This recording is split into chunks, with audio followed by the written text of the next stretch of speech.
Oke, kemudian yang selanjutnya yaitu ada materi yang kedua, yaitu tips dan trik untuk seleksi wawancara dari Kak Adinda, ya, yaitu yang luar negeri. Oke, silakan Kak Adinda, waktu dan tempat saya persilakan. Ya, terima kasih Mbak Indri. Sebelumnya suara saya kedengeran kah teman-teman semua? Ya, thank you juga buat Mbak Murli untuk sharingnya. Luar biasa sekali. Saya izin mulai, tapi sebelumnya mungkin saya mau ngucapin terima kasih dulu nih buat semuanya yang udah menyempatkan waktunya dan bersedia hadir juga di webinar ini, dan juga untuk tim pejuang LPDP, terima kasih banyak untuk kesempatan yang diberikan. Perkenalkan, nama saya Adinda. Saya merupakan award di LPDP untuk Magister Luar Negeri. Saya lolos di tahap 2 2022 kemarin, teman-teman, gitu. Dan sedikit revisi untuk background pendidikan saya S1 di Institut Teknologi 10 November. Gitu. Jadi mungkin yang alumni ITS di sini jangan sensi dulu, yang tadi kan Institut Teknologi Surabaya, gitu. S-nya 10 November ya teman-teman ITS itu. Gitu. Oke, boleh dibantu sharing screen-nya, Mbak Febi?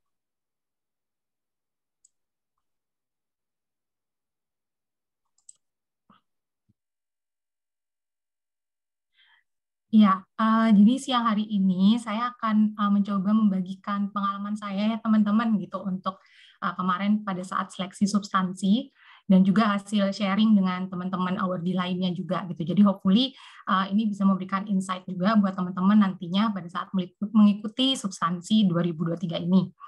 Gitu. Nah, yang pertama saya akan langsung aja. Yang pertama itu adalah prepared well. Kenapa? Jadi teman-teman yang mau ikut seleksi substansi ini kan nanti teman-teman tuh akan interview ya, gitu. Jadi ketika teman-teman di interview, please baca apa yang teman-teman itu tuliskan di CV teman-teman dan juga esainya teman-teman, gitu. Jadi dibaca dan mengerti apa yang ditulis, gitu. Karena nanti pada saat kalian interview itu yang ditanyain nggak akan melenceng jauh dari apa yang teman-teman sebenarnya udah tulis, gitu. Jadi tolong dibaca dan dimengerti. Jadi jangan sampai nanti ketika teman-teman itu ditanya sesuatu yang kalian sendiri tulis, terus teman-teman kayak bingung, itu saya tulis nggak ya? Gitu. Dan yang kedua adalah do your research, gitu. Terutama buat teman-teman yang akan mengikuti seleksi substansi luar negeri, itu pasti kalian tuh akan ditanyakan mengenai bagaimana kalian bisa survive nanti di sana. Gitu. So do your research, bukan hanya terkait dengan uninya atau mata kuliah yang teman-teman ambil, tapi tentang gimana sih hidup di sana, culture-nya seperti apa, lifestyle-nya gimana, biaya hidupnya nanti di sana seperti apa, komunitas apa sih yang kira-kira tuh bisa menjadi support system teman-teman selama teman-teman itu sekolah di luar negeri gitu. Karena kan asumsinya kalau teman-teman sekolah di luar, itu kan teman-teman nanti jauh dari keluarga ya, gitu, yang nggak bawa keluarga gitu misalkan. Jadi apa ya, berikan jawaban yang kalian itu memang siap gitu. Kalau nanti saya diterima dan saya harus keluar negeri hidup sendiri, itu saya bisa gitu. Jadi do your research gitu, perbanyak cari-cari tahu tentang kehidupan di sana dan juga hal-hal yang bisa mensupport esai dan CV teman-teman gitu. Terus bikin potential Q&A. Ini kalau teman-teman lihat di Instagramnya Jual LPDP udah banyak juga ya, Mbak Febri, tim pejuang LPDP gitu kasih potential Q&A gitu. Nah itu bisa teman-teman lihat karena memang pertanyaan-pertanyaannya itu nggak akan jauh dari situ gitu. Nanti tinggal bagaimana teman-teman bisa elaborate itu untuk disesuaikan dengan esai dan juga CV-nya teman-teman gitu. Jadi dengan teman-teman membuat ini tuh bisa memudahkan teman-teman untuk jadi bisa tahu gitu perkiraan kalau saya ditanya ini saya akan jawab gimana gitu. Tapi jangan sampai karena udah bikin Q&A list gitu ya, terus nanti pada saat interview jawabannya jadi template gitu. Jadi kayak teman-teman karena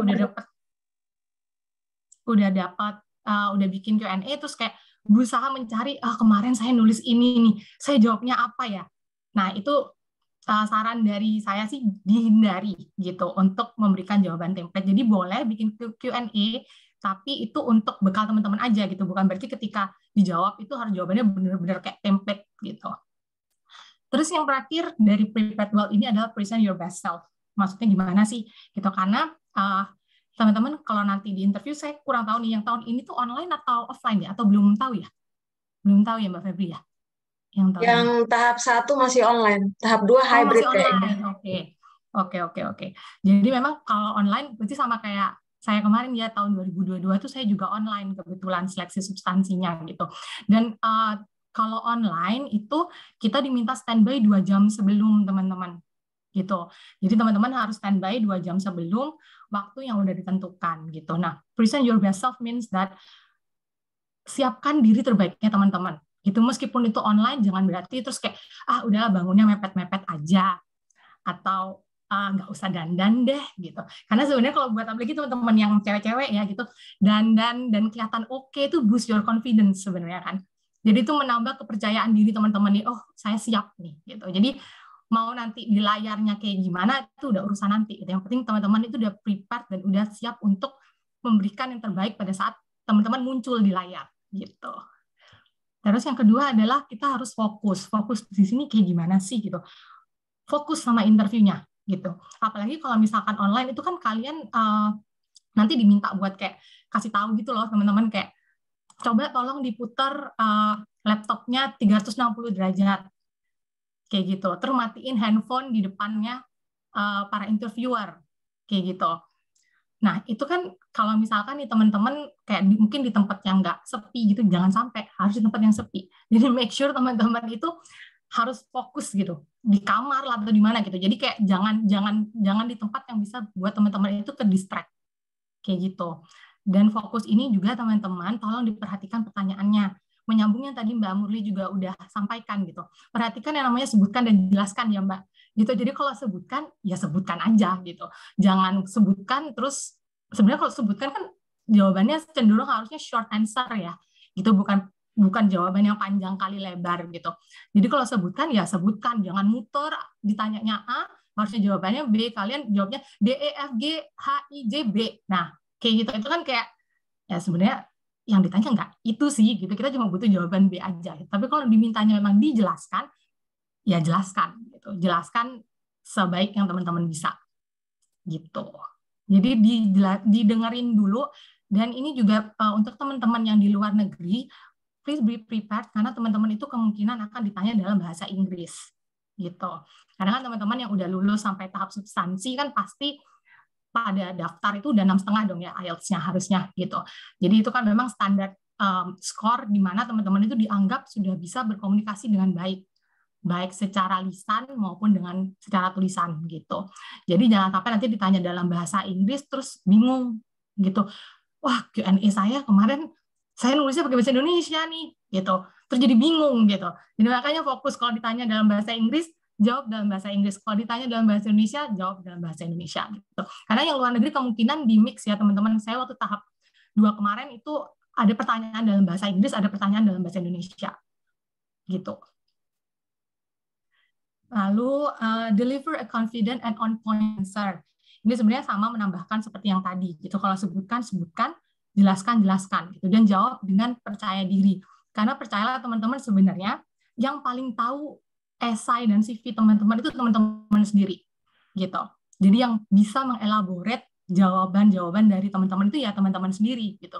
Kan interviewer ini tugasnya adalah menanyakan apa yang kalian tuliskan gitu. Jadi kalau misalkan nanti teman-teman ditanya, harus pede jawabnya karena kan teman-teman yang nulis. Teman-teman yang membuat esai itu, teman-teman yang nulis di CV teman-teman sendiri gitu. Jadi ketika ditanya, ya jawab dengan pede gitu. Jawab dengan pede dan on point gitu. Jadi jangan nggak concise gitu, jangan yang muter-muter apa segala macam. Karena jujur itu salah satu tips, waktu itu saya ikut mock-up interview juga di Pejuang LPDP, dan itu salah satu yang Mbak Febri sempat tekankan banget ke saya gitu. Karena saya punya kecenderungan jawab itu agak muter gitu. Dan itu harus dilatih sih teman-teman gitu. Terus yang ketiga adalah terkait dengan language gitu. Seperti yang tadi udah disampaikan, kalau teman-teman itu luar negeri itu pasti ada potensi teman-teman ditanya dalam bahasa Inggris dan harus menjawab dalam bahasa Inggris gitu. Jadi be ready gitu ya. Nah, terus ketika teman-teman ini menjawab dalam bahasa Inggris, it's very common kalau kita jawab kayak it's like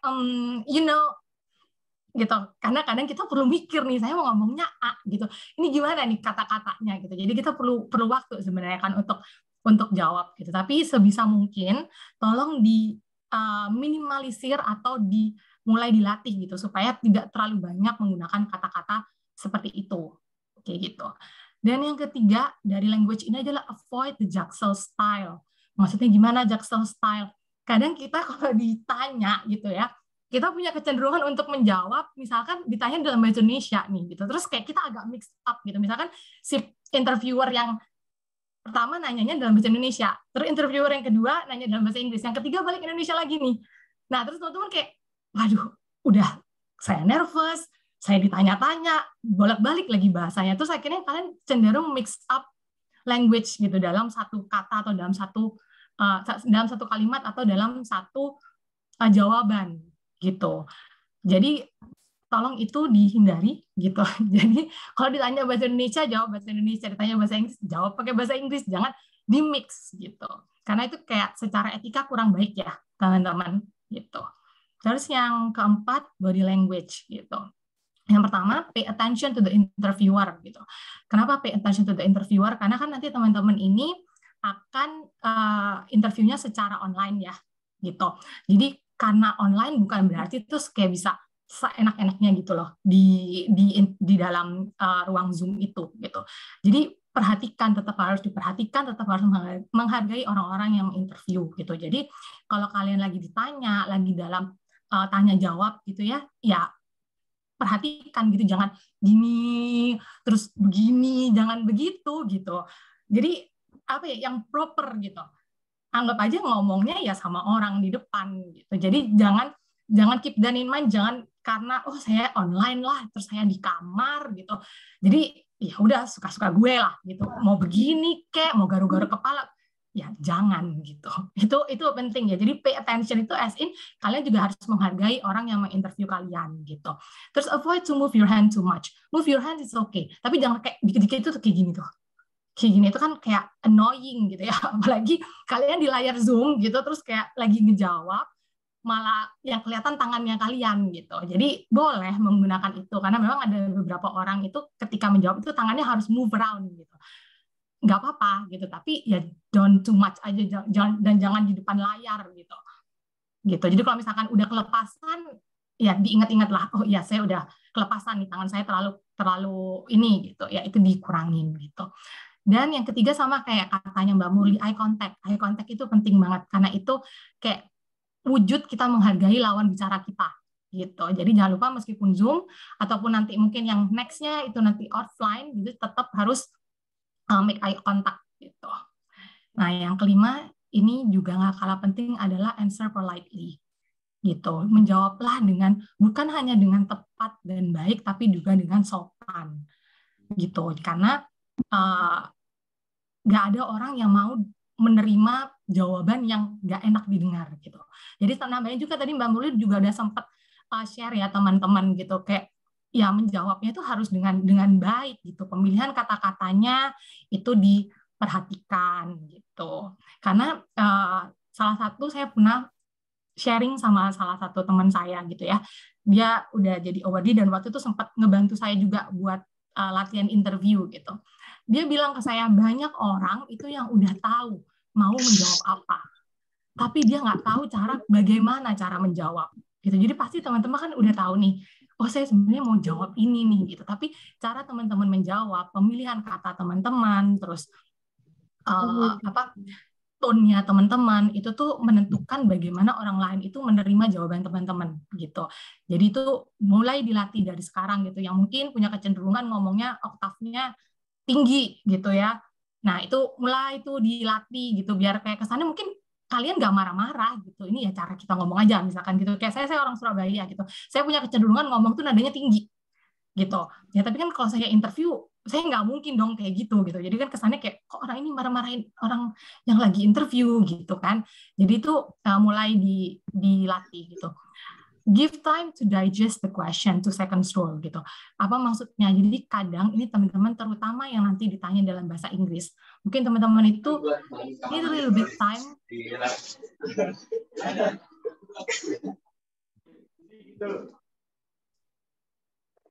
Ya, saya izin lanjut ya, gitu. Mungkin teman-teman itu butuh waktu untuk mencerna dulu gitu.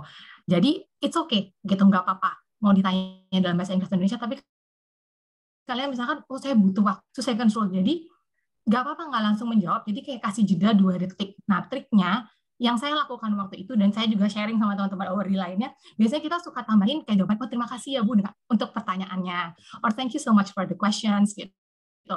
Atau, oh it's a very interesting question, itu kan kasih teman-teman kayak waktu jeda dulu sebelum teman-teman itu ngejawab, gitu. Jadi itu mungkin bisa dipraktekkan, gitu. Terus, don't rush, gitu. Don't rush dalam arti, nggak perlu menjawab pengen cepet-cepet buru-buru selesai untuk jawaban pertanyaan ini gitu. Jadi tenang aja ngejawabnya, dan tetap harus percaya diri dan firm gitu. Karena kalau teman-teman ngejawabnya aja udah ragu-ragu gitu kan, yang dengar nanti kayak ini beneran nggak sih jawabannya gitu.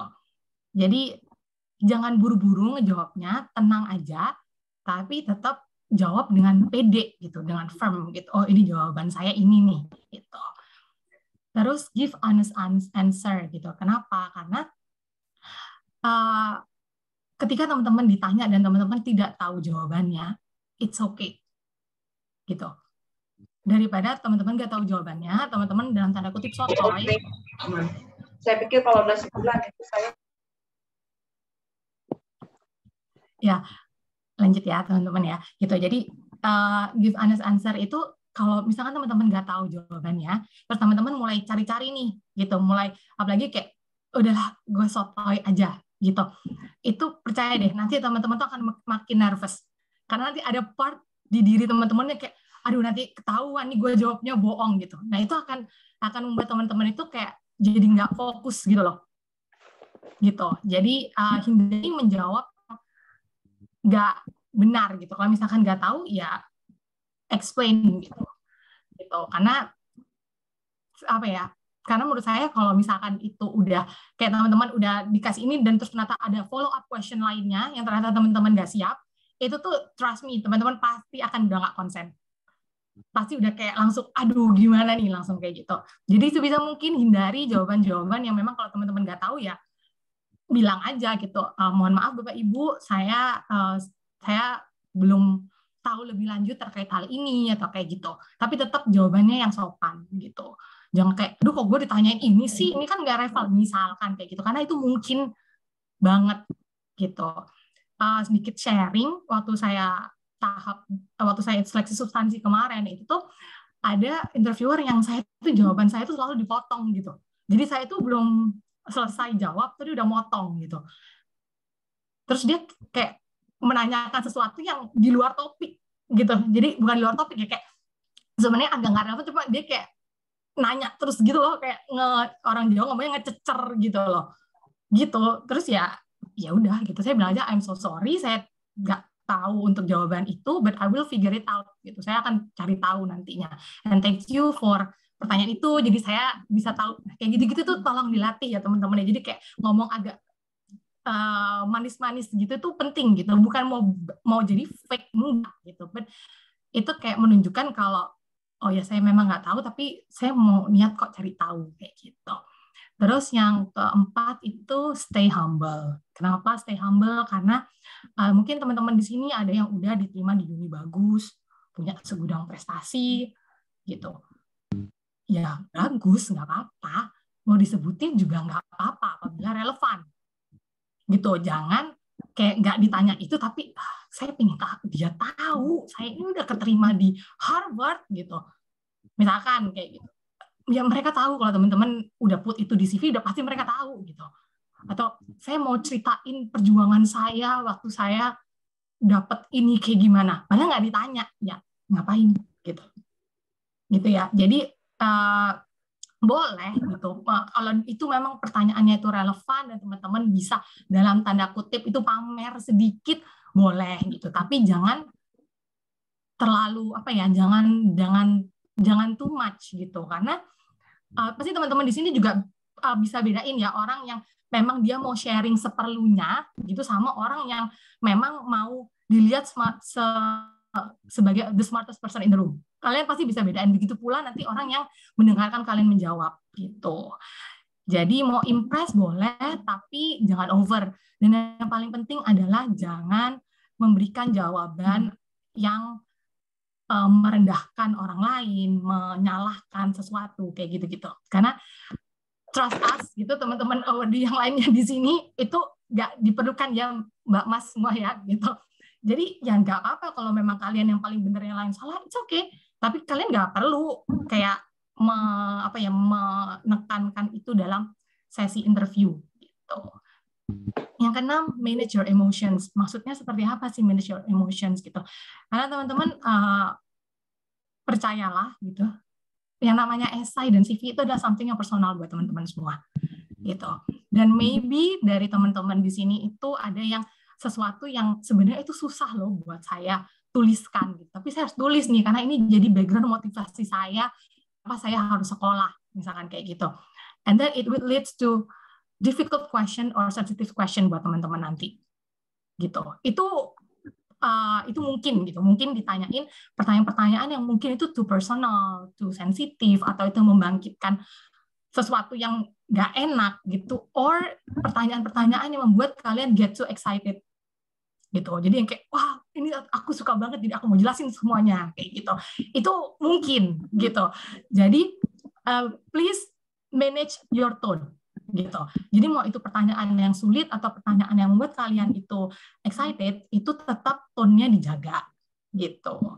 Terus apalagi buat yang pertanyaannya itu pertanyaan-pertanyaan sensitif dan sulit gitu ya, atau sesuatu yang membuat kalian ngerasa tersinggung atau marah, terus akhirnya jadi tone-nya jadi nggak baik gitu. Nah itu tolong bisa di-manage gitu. Dan kalau misalkan itu yang sensitif dan itu membuat sedih, ya tetap harus di-manage gitu. Dan don't lose your focus gitu, self-control. Jadi apapun pertanyaannya, mau itu pertanyaan yang menyenangkan atau tidak menyenangkan, kan teman-teman harus jawab gitu. Jadi ini bisa balik lagi nih kalau misalkan kayak, aduh ini membangkitkan memori yang tidak enak nih gitu. Balik lagi aja gitu, give your time to seconds rule. Tarik nafas dulu misalkan gitu, karena memang ada mungkin beberapa topik yang itu agak susah gitu ya untuk kita jelaskan gitu ke orang lain, apalagi kan interviewer ini adalah orang-orang yang mungkin teman-teman tuh tidak kenal gitu ya gitu. Terus yang terakhir adalah if it's too difficult, remember it's only for the interview gitu. Jadi ini tuh hanya untuk kebutuhan interview. Kalau teman-teman habis gitu mau marah, mau nangis apa kayak gitu tengah pertanyaan itu ya be it gitu. Tapi selama teman-teman itu masih di ruang interview, tugas teman-teman adalah menjawab sebaik dan setepat mungkin gitu. Jadi mau itu pertanyaan enak tidak enak, ya ini hanya for the sake of this LPDP application dan kalian harus interview gitu. Jadi kalau habis itu kalian mau gimana ya terserah kalian, tapi selama kalian masih di Zoom room gitu ya, ya jawablah dengan sopan, kontrollah diri teman-teman dan emosi teman-teman gitu. Don't get too carried away gitu. Jangan terlalu terbawa gitu. Terus nanti jadi kayak kacau gitu. Iya kalau pertanyaannya ditanyakan di akhir sesi gitu. Kalau misalkan ditanya ini itu pertanyaan ketiga misalkan kayak gitu. You still have like banyak lagi pertanyaan-pertanyaan kayak kalian udah buyar gitu konsentrasinya. Gitu. Terus yang ketujuh adalah practice. Itu nambahin juga yang tadi Mbak Murli udah sempat sharing mock up interview, itu sangat membantu teman-teman. Gitu. Jadi kalau teman-teman nanti mau doing mock up interview, punya waktu dan kesempatan untuk mock up interview, tolong dilakukan gitu. Dan kalau misalkan teman-teman ngerasa kalau mock up interview kan saya harus share CV saya nih atau esai saya nih, it's too personal, saya nggak bisa nih share gitu. Ya itu pilihan teman-teman gitu, nggak salah, nggak apa-apa gitu. Jadi misalkan selain tadi talking to the mirror ya, tadi Mbak Murli juga bilang ngomong aja sama kaca gitu. Bisa juga misalkan pakai voice recording gitu. At least teman-teman itu tahu bagaimana teman-teman itu menjawab. Tone-nya tuh kayak gimana sih? Nada saya tuh kayak gimana? Terus jawaban saya tuh tepat nggak sih gitu. Paling nggak tuh teman-teman tuh bisa dengar sendiri gitu. Oh saya ngejawabnya kayak gini loh gitu. Terus yang kedelapan adalah stay healthy and always believe in yourself gitu. Karena teman-teman harus sehat untuk bisa present your best self dan bisa menjawab dengan sebaik-baiknya gitu. Jadi jangan lupa teman-teman harus jaga kesehatan dan harus percaya sama diri teman-teman sendiri. Believe dan never doubt what you are capable of doing gitu. Karena teman-teman udah sampai di tahap ini, itu berarti you have the potential gitu. Dan teman-teman udah lulus dari sekian ribu teman-teman lainnya yang mungkin nggak lolos di tahap-tahap selanjutnya gitu. Jadi percaya dirilah gitu ya. Karena semua usaha teman-teman, waktu teman-teman, doa teman-teman itu pasti akan dijawab di saat yang tepat gitu. Dan nggak ada usaha yang sia-sia teman-teman. Jadi ya percaya diri, jaga kesehatan, dan never lose hope gitu. Apapun hasilnya nanti, karena teman-teman amit-amit gitu ya, gagal sekarang bukan berarti teman-teman akan gagal selamanya gitu. Jadi 1, 2, 3, 4, 5 kegagalan itu tidak mendefine you as a person gitu. Sekian sharing dari saya. Terima kasih. Selamat siang. Ya, oke. Terima kasih Mbak Adinda. Oh iya, ada satu slide lagi, masih sampai lupa. Ada quote nih dari Muhammad Ali. If my mind can conceive it, my heart can believe it, then I can achieve it. Jadi kalau teman-teman udah bisa membayangkan itu, hati teman-teman udah bisa percaya itu, jadi teman-teman tuh pasti bisa mendapatkan itu di waktu yang terbaik buat teman-teman. Terima kasih. Terima kasih Mbak Adinda atas tips dan triknya ya, luar biasa. Saya mendengarkan Mbak Adinda berbicara pakai bahasa Inggris instruktur sekali. Thank you loh Mbak. Saya tuh Jaksel style kan masih ya. Itu jangan ditiru ya teman-teman. Kalau buat sharing di webinar masih nggak apa-apa ya Mbak Febri sama Mas Samsul. Tapi kalau ini nanti jangan di interview ya. Ya, oke. Terima kasih Mbak Adinda.